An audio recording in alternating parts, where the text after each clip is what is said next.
Hi friends, మనం flow through pipes start చేసుకుందాము. Flow through pipes అంటే ఇప్పుడు పైప్లో ఫ్లో అవుతుంది అంటే ఆ ఫ్లూయిడ్ అనేది ఫుల్గా ఫ్లో అవుతున్నప్పుడు అండర్ ప్రెషర్లో ఉన్నప్పుడు మాత్రమే మనం ఫ్లో త్రూ పైప్స్ అంటారు. అంటే ఇప్పుడు పైప్ ఉందనుకోండి, ఆ పైపు నిండా ఫ్లో అవ్వాలి. ఇప్పుడు ఇది అక్కడ ఈ లెవెల్ దాకా ఫ్లో అవుతుంది అనుకోండి, ఇక్కడ వాటర్ ఉంది, ఇక్కడ ఓపెన్ స్పేస్ ఉంది, అప్పుడు ఫ్లో త్రూ పైప్స్ అవ్వదు, అది ఓపెన్ ఛానల్ అవుతుంది. ఓకే, నెక్స్ట్ ఇందులో ఇప్పుడు వాటర్ పైప్ ఉంది, దీని నిండా ఫ్లో అవుతుంది అనుకోండి, ఎక్కడ ఖాళీ గ్యాప్ లేకుండా, ప్రెషర్ వచ్చి అట్మాస్ఫియర్ ప్రెషర్ కన్నా ఎక్కువ ఉందనుకోండి, అప్పుడు దాన్ని ఫ్లో త్రూ పైప్స్ అంటారు. ఓకేనా? ఇప్పుడు ఫ్లో త్రూ పైప్స్ మనం రెండు రకాలుగా డిఫరెన్షియేట్ చేయొచ్చు. మనకి pressure difference in flow through పైప్స్ని లీనియర్ వేరియేషన్ కింద తీసుకుంటాం. ఓకే, నెక్స్ట్ మనకి మనకి బిహేవియర్ బట్టి పైప్ అనేది రెండు రకాలుగా డివైడ్ అయిందండి. Laminar flow, turbulent flow. Laminar flow అంటే ఫ్లూయిడ్ పార్టికల్స్ అనేవి ఒకే డైరెక్షన్లో ఎక్కడ కొలైడ్ చేయకుండా స్ట్రైట్ లైన్గా వెళ్ళిపోతే, ఒక ఫ్లూయిడ్ పార్టికల్ ఇంకో ఫ్లూయిడ్ పార్టికల్ ఎక్కడ కొలైడ్ అవ్వకుండా స్ట్రైట్గా వెళ్ళిపోతే అది లామినార్ ఫ్లో. అలా కాకుండా ఒక ఫ్లూయిడ్ పార్టికల్ వెళ్ళింది, ఇంకో ఫ్లూయిడ్ పార్టికల్ వెళ్ళింది, మళ్ళీ ఇంకో ఫ్లూయిడ్ అలా కొలైడ్ అవుతూ వెళ్తే జిగ్జాగ్ మేనర్లో, దాన్ని టర్బులెంట్ ఫ్లో అంటారు. ఓకే, దీన్ని మనం డిఫైన్ చేయడానికి రియాన్స్ నెంబర్ వాడతాం. రియాన్స్ నెంబర్ అంటే viscous force by inertia force by viscous force. Okay, inertia force by viscous force అండి. ఓకే, దాని ఫార్ములా వచ్చి rho V D by mu. Okay, next Reynolds number వచ్చి మనకి 2000 ఉంటే అది లామినార్ ఫ్లో, 2000 కన్నా తక్కువ ఉంటే 4000 కన్నా ఎక్కువ ఉంటే అది టర్బులెంట్ ఫ్లో అవుతుంది. Okay, next losses in the pipes losses ఏంటంటే మనకి టూ టైప్స్గా డివైడ్ చేశారు లాసెస్ అనేవి. ఒకటి మైనర్ లాస్, ఒకటి major loss. Okay, minor loss ఒకటి, మేజర్ లాస్ ఒకటి. టోటల్ లాసెస్ అంటే ఈ రెండు కలిపితే ఏవైతే ఉన్నాయో అవి minor losses, major losses. Minor losses అనేది పైపులో మొత్తం టోటల్ లాసెస్లో 5% ఉందనుకోండి, కన్సిడర్ చేయాల్సిన అవసరం లేదు. లేదా ఒక పైప్ అనేది లెంత్ ఆఫ్ ద పైప్ అనేది greater than 1000 diameter of the pipe అనుకోండి, ఇది లెంత్. ఓకే, లెంత్ ఎక్కువ ఉండి డయామీటర్ తక్కువ అనుకోండి, అప్పుడు కూడా కన్సిడర్ చేయక్కర్లేదు. Length greater than 1000 times of dia. Okay, మనకి మైనర్ లాసెస్ అనేవి సడన్గా ఏరియా పెరగడం వల్ల, సడన్గా కాంట్రాక్ట్ అవ్వడం వల్ల, ఎంట్రన్స్ దగ్గర, ఎగ్జిట్ దగ్గర అప్పుడు చేంజెస్ వచ్చే వెలాసిటీస్ ఉంటాయి చూడండి, దాన్ని మైనర్ లాసెస్ అంటారు. మేజర్ లాసెస్ అంటే త్రూ అవుట్ ద సెక్షన్ ఖచ్చితంగా ఆ లాస్ ఉంటుంది. ఎందుకంటే ఫ్రిక్షన్ లాసెస్ అనేవి మేజర్ లాసెస్. ఇప్పుడు పైప్ ఫ్లో అయ్యేటప్పుడు ఇక్కడ ఏరియా ఏమవుతుంది, ఈ ఏరియా దగ్గర పైప్తో కనెక్ట్ అయి ఉంటుంది వాటర్, ఈ ఏరియా దగ్గర పైప్తో కనెక్ట్ అయి ఉండదు. సో ఇక్కడ ఫ్రిక్షన్ ఎక్కువ ఉంటుంది, ఇక్కడ ఫ్రిక్షన్ ఉండదు. సో ఇక్కడ ఎక్కువ వెలాసిటీతో ఫ్లో అవుతుంది, ఇక్కడ తక్కువ వెలాసిటీతో ఫ్లో అవుతుంది. ఓకే, సో ఈ పైప్ చుట్టూనే ఎక్కడైనా పైప్ ఉంటుంది కాబట్టి ఫ్రిక్షన్ లాసెస్ అదే మేజర్ లాసెస్ అని చెప్పుకున్నాం. ఇప్పుడు మేజర్ లాసెస్ ఎలా ఫైండ్ అవుట్ చేయాలి? ఫస్ట్ మైనర్ లాసెస్ చూద్దాం. మైనర్ లాసెస్ లెస్ దాన్ 5% ఉంటే కన్సిడర్ చేయక్కర్లేదు. లెంత్ అనేది గ్రేటర్ దాన్ 1000 D ఉన్నా మనం కన్సిడర్ చేయక్కర్లేదు. First sudden enlargement. ఒక పైప్ అనేది సడన్గా ఎన్లార్జ్ అయింది అనుకోండి, అప్పుడు హెడ్ లాస్ ఎంత ఉంటుంది అంటే V1 - V2 square by 2G or V1 square by 2G into 1 minus D1 square minus D2 square whole square or 1 by Cc minus 1 whole square V2 square by 2G. ఈ మూడు ఫార్ములాస్లో సడన్గా enlarge అంటే మన pipe ఇలా వస్తుంది, ఒకేసారి సడన్గా ఏరియాని పెంచితే ఏమవుతుంది, అప్పుడు ఇక్కడున్న హెడ్ లాస్ జరుగుతుంది. హెడ్ లాస్ అంటే ఇప్పుడు హెడ్ లాస్ అంటే ఏంటంటే, ఇప్పుడు ఇక్కడ ఒక ట్యాంక్ ఉంది, ఆ ట్యాంక్ లీక్ చేసినప్పుడు వాటర్ అనేది ఫ్లో అవుతుంది కదా. వాటర్ అనేది మనకి ఎలా వస్తుంది, ఈ వాటర్ ఇక్కడి నుంచి వచ్చేటప్పుడు ఉన్న హెడ్ కన్నా తక్కువ హెడ్ వస్తుంది. ఫర్ ఎగ్జాంపుల్ మనకి కరెక్ట్గా చెప్తే, ఇప్పుడు ఇలా పైప్ ఉంది, ఇక్కడ ఇంకో పైప్ ఉంది, మన ఎనర్జీ అంతా P pressure energy, velocity energy, datum energy ఉంది కదా. ఈ ఎనర్జీ కన్నా ఇంకా తక్కువ ఎనర్జీతో ఫ్లో అవుతుంది ఇక్కడ. ఎందుకు అంటే ఒకేసారి సడన్గా ఏరియా పెరగడం వల్ల, లేకపోతే ఫ్రిక్షన్ వల్ల, దేని కారణం వల్ల ఈ టోటల్ ఎనర్జీ కన్నా ఇంకా తక్కువ ఎనర్జీ, అంటే ఈ ఎనర్జీ రెడ్యూస్ అవుతుంది. ఎనర్జీ ఎందుకు రెడ్యూస్ అవుతుంది అన్నదాన్ని మనం స్టడీ చేస్తాం. ఆ ఎంత ఎనర్జీ రెడ్యూస్ అవుతుంది అన్నది హెచ్ఎల్ బట్టి మనకు వస్తుంది. Next, loss due to sudden enlargement, sudden contraction. సడన్గా ఏరియా తగ్గిపోతే 0.5 v²/2g or vc minus v2 whole square by 2g. Loss due to entrance దగ్గర, రిజర్వాయర్ అదే ఎంట్రన్స్ దగ్గర అంటే ఇప్పుడు ఒక పైప్ నుంచి ఫ్లో అవుతున్నప్పుడు బయటకు వస్తాయి కదా, ఎంటర్ అవుతుంది అనుకోండి పైప్ నుంచి ఇలాగ మన ట్యాంక్లోంచి, ఇది ఎంట్రన్స్. ఎగ్జిట్ అంటే ఇంకో బయటికి వెళ్ళిపోతున్నాయి కదా, ఈ ఎగ్జిట్. ఓకే, ఎంట్రన్స్ దగ్గర ఎగ్జిట్ దగ్గర ఎంత ఉంటుంది అంటే, ఎంట్రన్స్ దగ్గర వచ్చి 0.5 v²/2g, ఎగ్జిట్ దగ్గర v²/2g. ఓకేనా. నెక్స్ట్, గ్రాడ్యువల్ కాంట్రాక్షన్ ఉందంటే, కాంట్రాక్షన్ అండ్ ఎన్లార్జ్మెంట్ అంటే k ఫ్యాక్టర్ మల్టిప్లై అవుతుంది, k into v1 minus v2 whole square by 2g. k coefficient అనేది మల్టిప్లై చేస్తాం. బెంట్ పైప్స్కి k v²/2g, ఫిట్టింగ్స్కి k v²/2g. k అనేది ఏంటంటే కోఎఫిషియంట్ అండి, మనం ఎంత యాంగిల్ బెండ్ చేసాము దాని మీద డిపెండ్ అయ్యి ఉండి k వాల్యూ వస్తుంది. Next, major loss. Major loss అనేది ఫ్రిక్షన్ ద్వారా ఏర్పడుతుంది. దీనికి డార్సెస్-వీస్బాక్ ఈక్వేషన్ వాడతాం పైప్స్లో వచ్చేసరికి. అదే మనం ఓపెన్ ఛానల్లో అయితే చీజీస్ ఫామ్లో వాడతాం. ఓకే, పైప్స్లో వచ్చి డార్సెస్-వీస్బాక్ ఈక్వేషన్. ఆ ఈక్వేషన్ సాల్వ్ చేస్తే మనకు ఫైనల్గా ఏమొస్తుంది, HF is equal to 4FLV²/2GD. F dash అంటే ఏంటంటే కోఎఫిషియంట్ ఆఫ్ ఫ్రిక్షన్. దాని వాల్యూస్ ఇక్కడ రాశాను చూడండి. Coefficient of friction RE values ఇలా ఉంటాయి. ఇది లామినార్ ఫ్లోకి, ఇది టర్బులెంట్ ఫ్లోకి. Coefficient of friction value 16/RE or 0.0785. Next, దాన్ని ఇంకో ఫామ్లో చెప్పొచ్చు, ఫ్రిక్షన్ ఫ్యాక్టర్ అని. అంటే ఫ్రిక్షన్ ఫ్యాక్టర్ అంటే 4 times of coefficient of friction. అప్పుడు FLV²/2GD వస్తుంది. ఓకే, మనకి క్వశ్చన్లో ఇచ్చినప్పుడు ఎఫ్ డాష్ ఎఫ్ అనేది మనం చూసుకోకూడదు. కోఎఫిషియంట్ ఆఫ్ ఫ్రిక్షన్ ఇచ్చాడా, కోఎఫిషియంట్ ఆఫ్ ఫ్యాక్టర్ ఇచ్చాడా అని చూసుకోవాలి. ఫ్రిక్షన్ ఫ్యాక్టర్ ఇచ్చాడా, కోఎఫిషియంట్ ఆఫ్ ఫ్రిక్షన్ ఇచ్చాడా చూసుకోవాలి. కోఎఫిషియంట్ ఆఫ్ ఫ్రిక్షన్ ఇచ్చాడు అనుకోండి 4FLV²/2GD ఆర్ 16/RE, ఎఫ్ అనే ఎఫ్ ప్లేస్లో. అదే ఫ్రిక్షన్ ఫ్యాక్టర్ ఇచ్చాడు అనుకోండి FLV²/2GD, గుర్తుపెట్టుకోండి. ఇప్పుడు ఫ్రిక్షన్ ఫ్యాక్టర్ ఇస్తే ఈ ఫార్ములాస్ 4 టైమ్స్ మల్టిప్లై అవుతుంది కదా, 64RE ఫ్రిక్షన్ ఫ్యాక్టర్ అయితే, ఆర్ 0.0316. నెక్స్ట్, హెచ్ఎఫ్ అనేది మనము దీంట్లో డిశ్చార్జ్లో చెప్పాం అనుకోండి. ఇన్ టర్మ్స్ ఆఫ్ డిశ్చార్జ్ అంటే మనకి వి ఉంది కదా, వి ప్లేస్లో Q is equal to A into V కదా, ఈ వి ప్లేస్లో వి ఈజ్ ఈక్వల్ టు Q/A అని రాసుకుంటాం. Q/A అనుకుని దాన్ని రిజాల్వ్ చేస్తే మనకి ఫైనల్గా మిగిలే ఈక్వేషన్ ఇది. ఫ్రిక్షన్ ఫ్యాక్టర్ అయితే FLQ²/12d⁵. ఓకే, అంటే హెడ్ లాస్ అనేది proportional to 1/3 of 1/d⁵. Head loss is proportional to 1/d⁵. మనం అడగచ్చు friction coefficient of maximum major లాసెస్లో హెచ్ఎఫ్ ఎంత ఉంటుంది అని అడిగితే 1/d⁵ అని, ప్రపోర్షనల్ టు 1/d⁵ అని పెట్టాలి. ఓకే, ఇవి major losses, minor losses. Next, component ఇదేంటది. ఇప్పుడు సిరీస్లో కనెక్ట్ చేస్తే లాస్ ఎంత ఉంటుంది, ప్యారలల్లో కనెక్ట్ చేస్తే లాస్ ఎలా ఉంటుందో అప్పుడు చూద్దాం.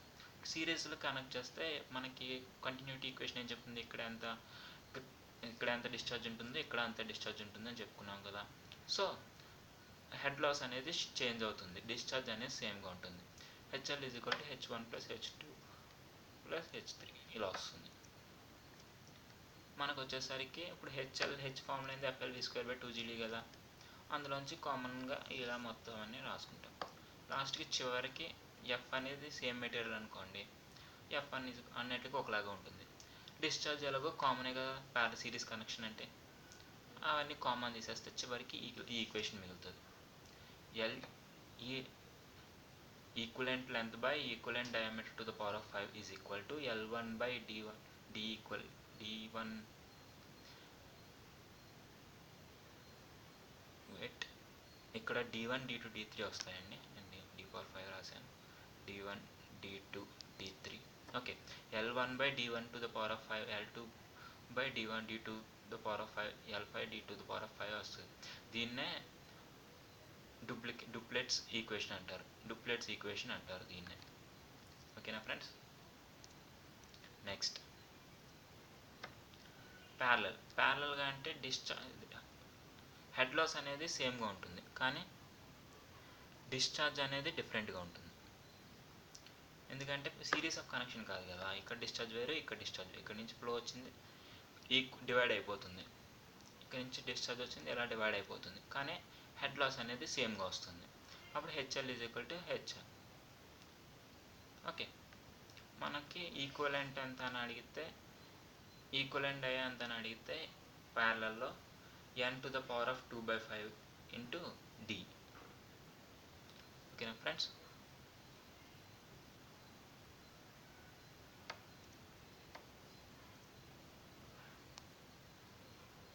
ఒక నిమిషం, ఇక్కడ ఇది కూడా ఈక్వల్ వస్తుంది, ప్లస్ కాదు, ఎందుకంటే హెచ్ఈ1 ఈజ్ ఈక్వల్ టు హెచ్ఈఎల్1 హెచ్ఈఎల్2 అన్నాడు కాబట్టి ఇది ఈక్వల్ టు. ఓకే, దీన్ని బట్టి మనకి ఏ టర్మ్ కావాలో ఆ టర్మ్ కనుక్కోవాలి. Q1 Q2 అనేది ఈక్వల్ కాదు, ఇక్కడ Q1 Q2 అనేది ఈక్వల్ కాదు ప్యారలల్లో. ఇక్కడ ఈ రెండు ఈక్వల్, ఇది ఈ మూడు ఈక్వల్. ఓకే, డి ఈక్వల్ అని గుర్తుపెట్టుకోండి. నెక్స్ట్ హైడ్రాలిక్ గ్రేడియంట్ లైన్ అంటే మనకి గ్రాఫికల్ రిప్రజెంట్ చేసాం అనుకోండి, మన ప్రెజర్, మన ఎనర్జీని మొత్తం మనం బెర్నౌల్లి ఈక్వేషన్ ద్వారా 3 టైప్స్ ఆఫ్ ఎనర్జీ కాన్స్టెంట్ అనుకున్నాం కదా, pressure energy, velocity, next datum energy. ఈ మూడాటిని యూజ్ చేసి మనం గ్రాఫ్ గీస్తే దాన్ని టోటల్ ఎనర్జీ అంటారు. అలా కాకుండా ప్రెజరు, డేటమ్ ఈ రెండింటిని యూజ్ చేసుకుని గ్రాఫ్ గీస్తే లాంగిట్యూడినల్ డైరెక్షన్ ఎనర్జీ ఎలా ఫ్లో అవుతుందో చూపిస్తే అది hydraulic gradient line or piezometric line అంటారు. ఓకేనా. ఇప్పుడు పైప్ ఇలా ఫ్లో అవుతుంది అనుకోండి, దీని మధ్యలో Z1 Z2 హైట్ తీసుకున్నాం. దాని తర్వాత ఇక్కడ ఒక పిజియోమెట్రీ అటాచ్ చేసాం అనుకోండి, అది ఎంత రేజ్ అవుతుంది అంటే ఆ హెచ్ బట్టి మనం ఇక్కడ ప్రెజర్ హెడ్ ఎంతో కడతాం, P1/ρ వస్తుంది. హెచ్ అనేది P1/ρ అవుతుంది. నెక్స్ట్ అప్పుడు ఈ జెడ్, ఈ హెచ్, ఈ రెండు కలిపితే వచ్చేదే హైడ్రాలిక్ గ్రేడియంట్ లైన్. ఓకే, నీట్గా లేదు. ఇంకోటి ఈ జెడ్, ఈ హెచ్, ఈ హెడ్, ఈ రెండు మొత్తం కలిపితే హైడ్రాలిక్ గ్రేడియంట్ లైన్ అంటారు. దాని తర్వాత వెలాసిటీ హెడ్ అనేది వాటర్ అనేది ఇలా ఫ్లో అవుతుంది. దాని తర్వాత వెలాసిటీ అనేది ఎలా చూపిస్తారంటే v²/2g క్యాలిక్యులేట్ చేసి అది ఎంత అవుతుందో దాన్ని ఇక్కడ యాడ్ చేస్తే అది హైడ్రాలిక్ టోటల్ ఎనర్జీ లైన్ అయింది. ఓకే, మనకి వెలాసిటీ లైన్ అనేది ఎప్పుడు parallel to the hydraulic gradient line ఉంటుంది. నెక్స్ట్ ఇదిగోండి, ఇక్కడ మొత్తం రాశాను. ప్రెజర్ ఎనర్జీ అనేది datum energy. Hydraulic gradient line అంటే pressure head between the joint. If the pressure head of different points దగ్గర జాయిన్ చేసి లైన్ గీస్తే దాన్ని హైడ్రాలిక్ గ్రేడియంట్ అంటారు. ఓకే, పిజియోమెట్రిక్ హెడ్ అయితే P/ρw ప్లస్ Z అంటే ఇది వాటర్ హెడ్, ప్రెజర్ హెడ్, ఇదేమో డేటమ్ హెడ్, రెండు కలిపితే పిజియోమెట్రిక్ హెడ్ అంటారు. ఏ దగ్గర ఎంత వచ్చింది, బి దగ్గర ఎంత వచ్చింది, ఆ రెండు పట్టి మనం లైన్ గీసాం. ఇక్కడ హెచ్జిఎల్ వచ్చింది, దానికి v²/2g.